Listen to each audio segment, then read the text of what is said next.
নন্ডবর্গ। অর্ধরাত্রের সময়ে সমুদ্রের মাঝখানে প্রচণ্ড ঢেউয়ের মাঝে একটা রাক্ষসের মতো ভাসছে যুদ্ধজাহাজ। তার নাম ইউএসএস আব্রাহাম লিঙ্কন। তার দাম প্রায় $20 বিলিয়ন। তার ডেকির ওপর শতাধিক ফাইটার জেট প্রস্তুত অবস্থায় দাঁড়িয়ে আছে। তার চারপাশে অত্যাধুনিক radar, missile defence system, electronic warfare tools, America বিশ্বশক্তি বলে দেখানোর এক জীবন্ত প্রতীক। বিশ্বের দেশগুলো এটাকে দেখে কাঁপছে বলে আমেরিকা মনে করে। কিন্তু এক মুহূর্তে আকাশ থেকে এক ভয়ঙ্কর শব্দ, একটা মিসাইল এসে আঘাত করে। ধোঁয়ার মেঘ, আগুনের জ্বালা, আর সেই বিশাল জাহাজ সমুদ্রের অতল গভীরে ডুবে যায়। এটা হলিউড সিনেমার সিন নয় বন্ধুরা, এটা ইরান এখন বিশ্বের সামনে প্রকাশ্যে দেখাচ্ছে এক ভয়াবহ দৃশ্য। এটা শুধু একটা জাহাজ ডোবা নয়, এটা আমেরিকার সুপার পাওয়ার ইমেজে চিরকালের জন্য ক্ষত তৈরি করার মতো এক ঐতিহাসিক মোড়। সেই মোড়ের মাঝখানে দাঁড়িয়ে আছে ইরান, সাহস করে, চ্যালেঞ্জ ছুড়ে। গত কয়েক সপ্তাহ ধরে মধ্যপ্রাচ্যের আকাশে বারুদের গন্ধ ঘন হয়ে ছড়িয়ে পড়েছে। এখন কোনো মাস্ক নেই, কোনো লুকোচুরি নেই।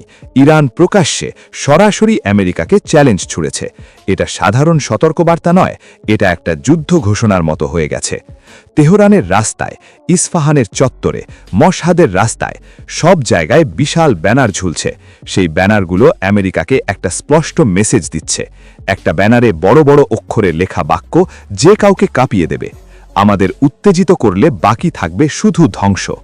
অর্থ খুব সোজা, আমেরিকা মধ্যপ্রাচ্যে ছোটখাটো উস্কানি দিলে ইরান তার বদলে কল্পনাতীত বড় ধ্বংস সৃষ্টি করবে। সেই ব্যানারের ছবিগুলো আরও ভয়ঙ্কর। ইউএসএস আব্রাহাম লিঙ্কন ধোঁয়ায় ডুবে আগুনে জ্বলছে, এমন দৃশ্য স্পষ্টভাবে দেখানো হয়েছে।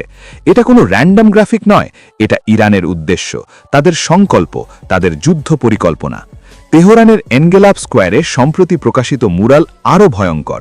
রক্ত দিয়ে আমেরিকান পতাকার স্ট্রাইপ তৈরি হয়েছে, এমনভাবে ক্যারিয়ারের লাশে ভর্তি। এটা শুধু ভয় দেখানো নয়, এটা একটা ভিজুয়াল যুদ্ধ ঘোষণা। এখন এই টেনশন কোথা থেকে শুরু হলো দেখা যাক। গত বছর থেকে ইরান ইসরায়েল সংঘাত তীব্র হয়েছে। ইরান সমর্থিত হিজবুল্লাহ, হুথিরা আক্রমণ করেছে। আমেরিকা ইসরায়েলকে সমর্থন দিয়েছে। ইরানের নিউক্লিয়ার সাইটে আক্রমণ হয়েছে। এর ফলে ইরান প্রতিশোধ নিতে সিদ্ধান্ত নিয়েছে।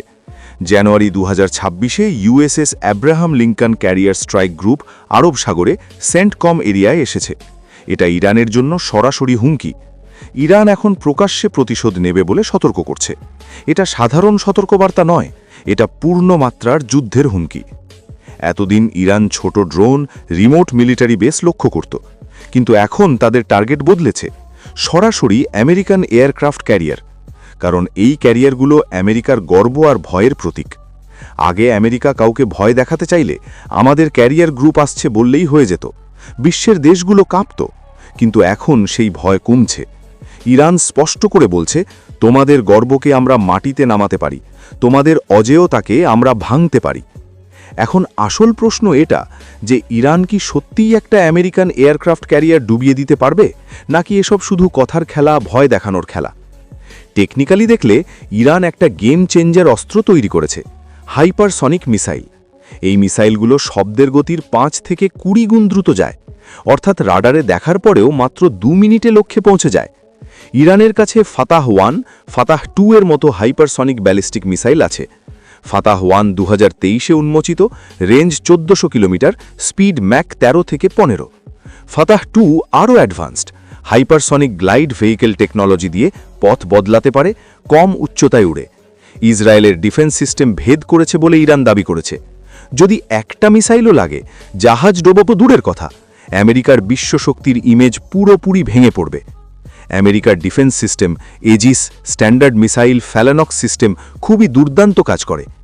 SM-6 মিসাইল হাইপারসনিক থ্রেটের বিরুদ্ধে কাজ করতে পারে বলে টেস্ট হয়েছে। কিন্তু হাইপারসনিক মিসাইলের গতি, পথ বদলানোর ক্ষমতা, কম উচ্চতায় ওড়ার টেকনোলজির কারণে অনেক ডিফেন্স কাজ করবে না। পারস্য উপসাগরের সীমিত জলে ইরানের ক্রুজ মিসাইল, ব্যালিস্টিক মিসাইলের থ্রেট আরও বড়। একটা মিসাইলও লিক হলে লিঙ্কন স্ট্রাইক গ্রুপ পুরো বিপদে পড়বে। বিশ্ব মিডিয়া সেই হেডলাইনে ভরে যাবে, আমেরিকান এয়ারক্রাফট ক্যারিয়ার ধ্বংস। তারপর আমেরিকাকে ভয় পাবে কে? হয়তো কেউ না। ইরান যেটা আঘাত করতে চায় সেটাই। আমেরিকা ভয় হারাবে, তার অজেয়তা ভেঙে যাবে। এই পুরো ড্রামার পর্দার আড়ালে একজন হাসছে, চীনের প্রেসিডেন্ট শি জিনপিং, কারণ আমেরিকা এই ক্যারিয়ারগুলো সাউথ চায়না সিতে চীনকে ভয় দেখাতে ব্যবহার করে। এখন যদি একটা ক্যারিয়ার মধ্যপ্রাচ্যে ধ্বংস হয়, চীনের জন্য সেটা সোনার টিকিট। এই ক্যারিয়ারগুলো অজেয় নয় বলে প্রমাণিত হলে তাইওয়ান ইস্যুতে আমেরিকার ভয় দেখানো কতটা কাজ করবে চীন ভাবছে। হয়তো চীন ইরানকে অর্থনৈতিক সাহায্য, টেকনোলজি সাহায্য দিয়ে এই খেলাকে উৎসাহিত করছে। রাশিয়াও ইরানের মিসাইল প্রোগ্রামকে সমর্থন দিচ্ছে। এটা শুধু ইরান বনাম আমেরিকা নয়, এতে রাশিয়া চীনের কৌশল পরোক্ষভাবে কাজ করছে। বিশ্বশক্তির ভারসাম্য বদলে যাচ্ছে। এখন আমাদের পুরনো বন্ধু ব্রিটেনের কথা দেখি। ব্রিটেন তাদের টাইফুন ফাইটার জেট কাতারে পাঠাচ্ছে, আমেরিকার সাথে মিলে যুদ্ধে নামার জন্য প্রস্তুত হচ্ছে। কিন্তু ব্রিটেনের অর্থনৈতিক অবস্থা কেমন? লন্ডনের রাস্তায় হাজার হাজার বাড়িহীন লোক রাতে ঘুমাচ্ছে। অপরাধ দিন দিন বাড়ছে। গত কয়েক বছরে হাজার হাজার কোটিপতি দেশ ছেড়ে চলে গেছে। নিজের লোকেদের নিরাপত্তাও ঠিকমতো রাখতে পারে না যে দেশ, সেটা এখন মধ্যপ্রাচ্যে আমেরিকাকে সাহায্য করছে। এটা হয়তো ব্রিটেনের পতনের আগের শেষ চেষ্টা। ইতিহাসে এমন দেশ অনেক অন্যদের জন্য খোঁড়া গর্তে নিজেরাই পড়েছে। আরেকটা গুরুত্বপূর্ণ বিষয়, আগে মুসলিম দেশে আক্রমণ হলে পশ্চিমা দেশগুলো সবাই একসরে কথা বলতো, কিন্তু এখন ইরানে ক্ষমতায় যারা আছে তারা কঠোর হার্ডলাইনার। তাদের কাছে আলোচনা কূটনীতি কাজের নয়, এখন শুধু অ্যাকশন বলে তারা সিদ্ধান্ত নিয়েছে। ইরান এখন তার সব reserve missile, drone, ballistic missile প্রস্তুত করেছে। তাদের জানা আছে এখন প্রতিক্রিয়া না দিলে আমেরিকা তাদের পুরোপুরি ধ্বংস করে দেবে। তাই এটা করো বা মরো অবস্থা। এই যুদ্ধ মানুষের ওপর কী প্রভাব ফেলবে? মধ্যপ্রাচ্যে ইরানের মানুষ ইতিমধ্যে অর্থনৈতিক নিষেধাজ্ঞা, মূল্যস্ফীতিতে কষ্ট পাচ্ছে। যুদ্ধ শুরু হলে তেলের দাম আকাশ ছুবে, বিশ্ব অর্থনীতি ধাক্কা খাবে। আমেরিকান মানুষ আরও বেশি ট্যাক্স, মিলিটারি খরচে ভারী হবে। ইরানের মানুষ মৃত্যু ধ্বংস দেখবে। এটা একটা দেশের গর্বের জন্য পুরো বিশ্বকে ভয় দেখানো খেলা।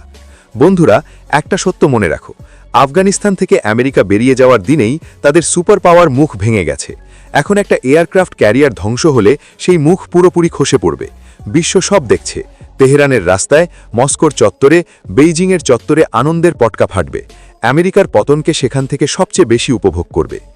এখন তোমাদের একটা প্রশ্ন, ইরান হাইপারসনিক মিসাইল দিয়ে আমেরিকার অত্যাধুনিক ডিফেন্স সিস্টেম ভেদ করে এয়ারক্রাফট ক্যারিয়ারকে সত্যিই ডুবিয়ে দিতে পারবে, নাকি আমেরিকা এখনও তার শক্তি দেখিয়ে বাঁচিয়ে নেবে? তোমাদের মতামত কি কমেন্টে অবশ্যই বলো। এমন গভীর সাহসী জিওপলিটিক্যাল অ্যানালিসিসের জন্য আমাদের চ্যানেল সাবস্ক্রাইব করো, বেল আইকন টিপে দাও, তোমাদের মিস না হয়ে আপডেট আসবে। জয় হিন্দ, জয় ভারত।